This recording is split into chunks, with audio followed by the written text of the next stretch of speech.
안녕하세요. 예수비전 성결교회 안현 목사입니다. 부목사님에게서 연락이 왔어요. JTBC에서 저하고 인터뷰를 하고 싶다라고 하는 겁니다. 제가 이제 흘려 들었어요. 근데 부목사님에게 연락이 계속 오는 모양이더라고요. 제가 고민을 했습니다. 이 JTBC 방송에 인터뷰하는 거, 토론하는 거 참여를 할까 말까. 그러다가 별로 내키지를 않았어요. 일반 언론사들, 방송사들이 제대로 된 방송을 내보내기도 하지만 때때로는 편집을 좀 왜곡해가지고 제가 말하고자 하던 것과 다르게 이 방송이 나가게끔 하기도 하거든요. 그걸 예소 이제 악마의 편집이라고 하죠. 아까도 말했듯이 다 그런 건 아니에요. 그런데 때때로 그런 일이 발생할 수가 있단 말이에요. 그런 것에 이용당하고 싶은 마음이 사실은 없었던 거예요. 그래서 제가 반응을 보이지 않았던 겁니다. 근데 이제 저에게도 연락이 와요. 또 제가 연락을 안 받으니까 문제를 보내요. 그래서 통화를 했어요. 그리고 결국 이번에는 제가 출연을 하기로 했습니다. 예전에도 뭐 KBS 포함해서 여러 방송사들 저랑 인터뷰 하겠다고 그러는데 제가 다 거절했거든요. 한 번도 제가 나간 적이 없거든요. 또 토론 방송도 역시 마찬가지요. 나간 적이 없어요. 뭐 기독교 방송은 나가죠. CTS 스페셜에 제가 2차례인가 나가가지고 토론 방송에 참여를 했고, 뭐 기독교 관련해서 방송 진행하는 데는 제 목소리를 내요. 거기는 이제 악마의 편지 같은 걸 안 하니까. 근데 일반 방송에는 이제 이번에 나가게 되는 겁니다. 주제는 동성애에 관련된 겁니다. 특별히 얼마 전에 뉴스에 한번 났던 것이 있죠. 여자 둘이 동성애 커플이에요. 그리고 아이를 낳았어요. 이렇게 뭐라 그래, 인공수정 어떻게 해가지고 그 두 사람이 아이는 아니죠, 당연히. 왜냐면 여자와 여자 사이에서는 아기가 태어날 수 없죠. 남자와 남자 사이에서는 아기가 태어날 수 없죠. 남자와 여자 사이에서만 아기가 태어날 수 있잖아요. 근데 이 부분에 대해서도 사실 제가 문제 제기를 했습니다. 그 아이는 뭐냐? 아이는 무슨 죄냐?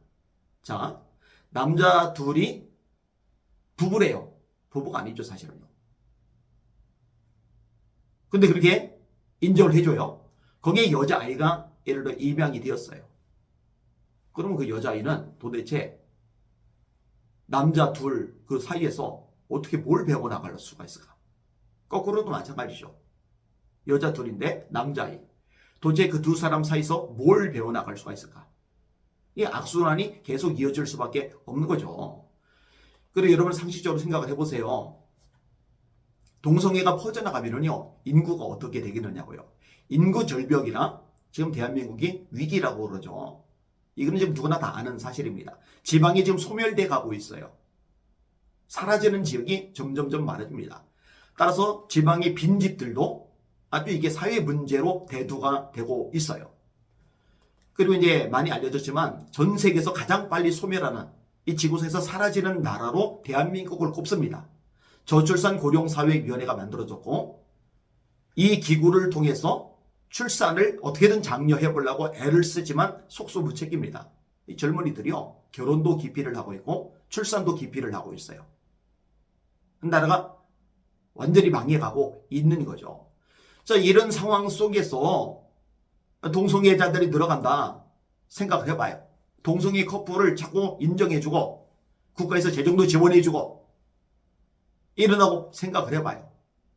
그러면은 출산율은 더 급격하게 떨어질 수밖에 없는 거죠. 대한민국은 더 빨리 몰락의 길로 갈 수밖에 없는 거죠. 그러니까 도대체 나라를 이끌어간다는 지도자들의 머릿속에 뭐가 들었는지 궁금한 거예요. 정말 대한민국의 미래를 생각한다면은 제대로 판단하고 분별해서 정책을 내고 지원도 하고 방향성도 제시하고 이렇게 할 텐데, 이렇게 할 수 있을 만큼의 역량을 가지고 있는 지도자가 안 보이는 거예요. 참 안타깝죠. 그리고 이 동성애 합법화 시키고 나서요, 이것 때문에 사회가 후폭풍을 앓는 경우 이미 우리는 서구 사회를 통해 보고 있잖아요. 이런 것들을 보면서 왜 따라가느냐고요. 선진국이라고 해서요, 모든 것이 다 잘 되고 잘하는 게 아니에요.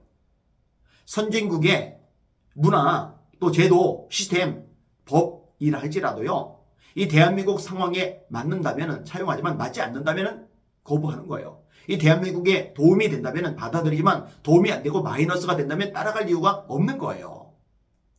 무조건 그런 흐름 받아들일 필요 없는 거죠. 유엔의 권고사항도 마찬가지예요. 유엔에서 국가 인권에다 자꾸 압박을 가하잖아요. 동성애자들의 인권 어쩌고 하면서. 여러분, 저는 동성애자들의 인권을 짓밟자고 말하는 게 아니에요. 절대로 안 돼요. 누구의 인권도 짓밟혀서는 안 됩니다. 그리고 현행 법안에서 이미 보호가 되고 있어요. 근데 굳이 왜 우대하는, 오히려 혜택을 주는 이 법안을 만들어서 다수자가 피해를 보는 상황을 초래하려고 하느냐는 거죠. 그건 절대로 바람직하지 않은 겁니다.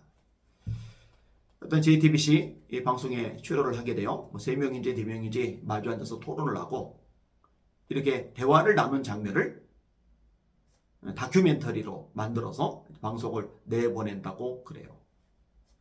부디 악마의 편집 같은 것은 없었으면 하는 마음이 간절하고요.